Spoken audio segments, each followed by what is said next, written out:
தினம் ஒரு தியானம். நீங்கள் பெற்றுக்கொள்ளத்தக்கதாக ஓடுங்கள். 1 கொரிந்தியர் அதிகாரம் 9 வசனம் 24. பந்தய சாலையில் ஓடுகிறவர்கள் எல்லாரும் ஓடுவார்கள், ஆகிலும் ஒருவனே பந்தயத்தை பெறுவான் என்று அறியீர்களா? நீங்கள் பெற்றுக்கொள்ளத்தக்கதாக ஓடுங்கள் என எழுதும் அப்போஸ்தலனாகிய பவுல். பந்தயத்திற்கு போராடுகிற யாவரும் எல்லாவற்றிலேயும் இச்சையடக்கமாயிருப்பார்கள். அவர்கள் அழிவுள்ள கிரீடத்தை பெறும்படிக்கு அப்படி செய்கிறார்கள்.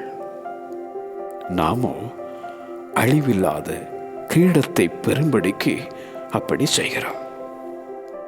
பாரமான யாவற்றையும் நம்மை சுற்றி நெருங்கி நிற்கிற பாவத்தையும் தள்ளிவிட்டு விசுவாசத்தை துவக்குகிறவரும் முடிக்கிறவருமாயிருக்கிற இயேசுவை நோக்கி நமக்கு நியமித்திருக்கிற ஓட்டத்தில் பொறுமையோடு ஓடக்கடவோம்.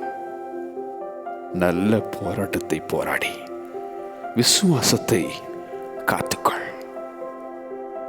நீங்கள் பெற்றுக்கொள்ளத்தக்கதாக ஓடுங்கள். நீங்கள் பெற்றுக்கொள்ளத்தக்கதாக ஓடுங்கள். ஆமென்.